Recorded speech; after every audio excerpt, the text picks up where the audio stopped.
Hidup ini adalah kesempatan. Hidup ini untuk melayani Tuhan. Jangan sia-siakan waktu yang Tuhan beri. Hidup ini hanya sementara. Oh Tuhan, pakailah hidupku selagi aku masih kuat. Bila saatnya nanti ku tak berdaya lagi, hidup ini sudah jadi berkah.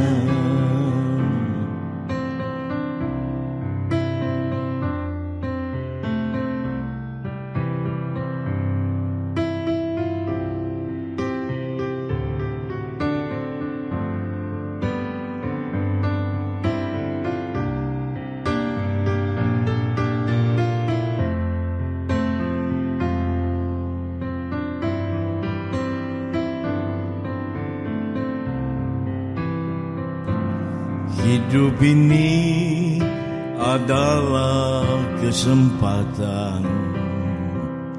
Hidup ini untuk melayani Tuhan. Jangan sia-siakan waktu yang Tuhan beri.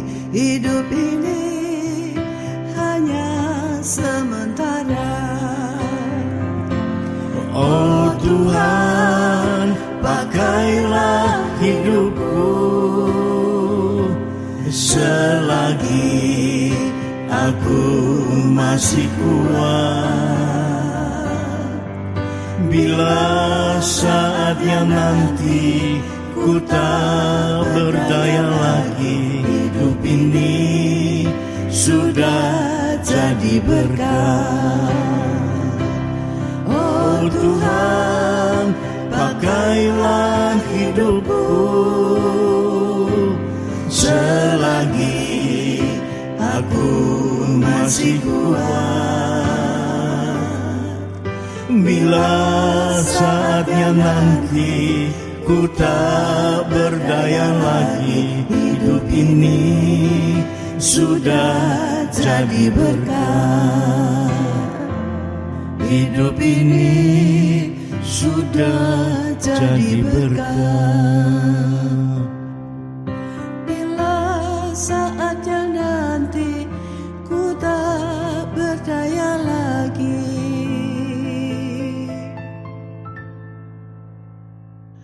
hidup ini sudah jadi berkah.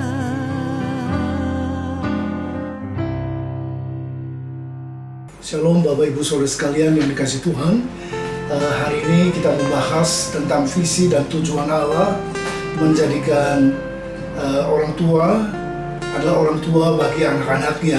Kehadiran anak ataupun anak-anak adalah berkat di tengah-tengah rumah tangga, ya. Jadi berapa besar peranan orang tua dalam hidup kita, kita juga tidak bisa mengingkari, dan itu justru mempersiapkan kita menjadi orang tua yang lebih baik, ya.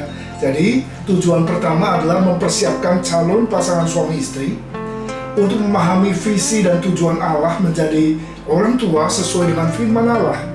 Dan yang kedua, mempersiapkan calon pasangan suami istri untuk menjadi orang tua yang sesuai dengan firman Tuhan, ya.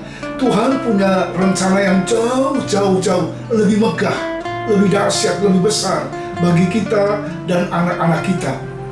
Jadi Tuhan menciptakan sebuah rumah tangga, Tuhan menghadirkan keluarga dengan satu goal, dengan satu purpose, dengan satu tujuan, ya.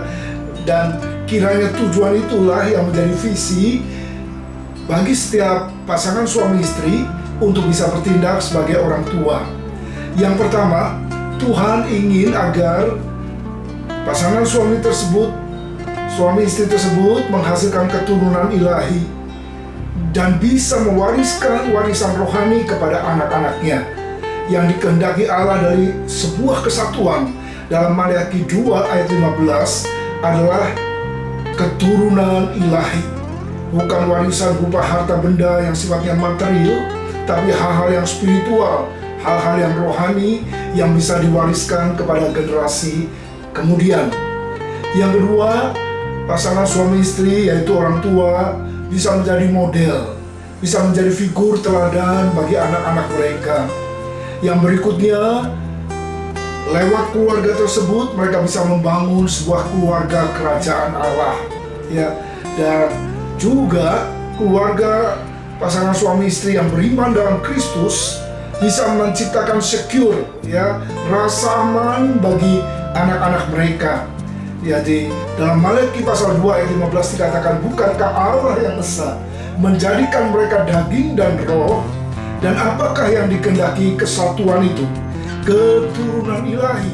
Jadi jagalah dirimu dan jangan ada orang tidak setia terhadap istri dari masa mudanya.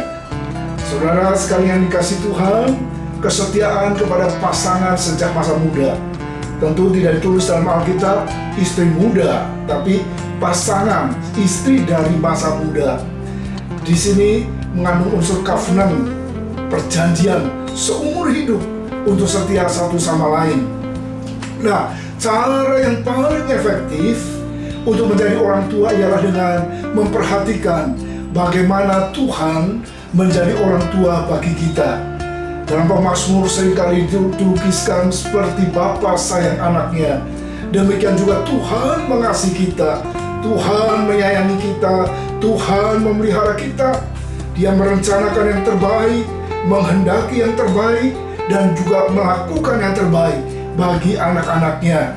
Jadi ada 5 langkah bagaimana kita bisa membangun rasa aman dalam kehidupan anak-anak kita. Yang pertama adalah unconditional love, menerima anak dengan kasih yang tanpa syarat. Bapa di sorga menerima dan mengasihi anak-anaknya tanpa syarat, mengasihi kita karena kita adalah anaknya. Jadi bukan karena anak tersebut melakukan sesuatu yang baik, melakukan satu prestasi, melakukan satu hal yang berkenan, baru kita mengasihi dan melayani mereka. Tapi mereka adalah tetap anak kita, ya. Ada ataupun tidak ada apapun yang anak tersebut lakukan untuk orang tuanya, mereka tetap adalah anak kita yang harus dikasihi tanpa syarat. Yang pertama, kasih tanpa syarat, unconditional love. Ini yang menghasilkan secure, rasa aman dalam kehidupan seorang anak. Yang kedua, membela anaknya. Sama seperti Tuhan Allah membela anak-anaknya terhadap hal-hal yang buruk, terhadap kuasa kegelapan, kuasa setan. Demikian juga orang tua harus membela anaknya, melindungi anaknya apabila terjadi bullying, ya, terjadi penganiayaan, terjadi hal-hal yang merusak terhadap anak-anak kita. Jadi mari kita menjadi pelindung bagi mereka, terus membela mereka dalam situasi yang buruk yang mereka hadapi, khususnya di masa-masa yang sulit, ya. Selanjutnya, mencintai anak dengan memprioritaskan kebenaran-kebenaran Alkitab, ya. Jadi fondasi cintanya adalah Alkitab firman Allah. Jadi salah satu prinsip untuk menciptakan rumah tangga yang aman adalah melakukan segala sesuatu berdasarkan prioritas-prioritas sesuai dengan apa yang Alkitab katakan. Dalam kitab Kolose, dalam kitab Efesus, bagaimana rumah tangga dibentuk, dibangun, dan dijalankan jelas. Ada rule untuk seorang bapa, ada rule bagi seorang ibu, ada aturan bagi seorang suami untuk mengasihi istrinya, dan bagi seorang istri untuk tunduk kepada suaminya. Dan dengan berdasarkan hal demikianlah kita mengasihi dan mencintai anak-anak, ya. Jadi jelas, ya, prioritasnya bukan anak, ya. Harusnya prioritasnya adalah pasangan hidup, ya. Seperti yang sudah dibahas dalam materi yang lain, Ketika seorang menikah, prioritas yang utama adalah kepada pasangan. Suami kepada istrinya, istri kepada suaminya. Jadi jangan sampai anak mendapat prioritas yang lebih utama daripada pasangan hidupnya, ya. Berikutnya, memberkati anak-anak, ya, menumpangkan tangan berkat, mendoakan mereka. Dan salah satu cara yang biasa Allah lakukan dalam mengasuh kita anak-anaknya adalah memberkati, ya. Tuhan memberkati dan melindungi kita. Tuhan menyinari kita dengan wajahnya dan memberikan kepada kita kasih karunia. Tuhan menghadapkan wajahnya kepada kita dan memberikan shalom, damai sejahtera. Adalah baik apabila orang tua menumpangkan tangan berkat untuk anak-anak mereka, ya. Ada kebiasaan tertentu anak-anak mencium tangan orang tuanya, tapi Alkitab, penumpangan tanganku atasmu, kata Paulus kepada Timotius, ya. Jadi orang tua menumpangkan tangan berkat kepada anak-anak, memberkati, mendoakan, dan terus memperkatakan hal-hal yang baik untuk anak-anak kita, seperti Abraham kepada anak-anaknya, Yakub kepada anak-anaknya, Esau juga kepada anaknya, ya saudara, Yusuf juga kepada anak-anaknya, bapak-bapak rohani, patriark, bapak-bapak bangsa, memberikan teladan bagaimana mereka memberkati anak-anak. Dan Yesus pun ketika pelayanan dia sering memberkati anak-anak dengan menumpangkan tangan ke atas kepala mereka. Dan selanjutnya yang kelima, yang menimbulkan rasa aman ialah dengan menginvestasikan waktu bagi anak, ya. Di tengah-tengah kesibukan, di tengah-tengah bisnis yang begitu padat, ketika orang tua menginvestasikan waktunya sejak anak masih kecil, maka ketika anak tersebut bertumbuh menjadi dewasa, mereka pun akan belajar menginvestasikan waktu mereka untuk orang tua mereka. Ya, jadi 5 hal ini yang membuat anak-anak bisa tumbuh dengan rasa aman, tumbuh dengan sehat, dan kemudian juga mereka bisa hidup dalam rencana dan kehendak Bapa. Ya, Tuhan Yesus memberkati kita semua. Amin.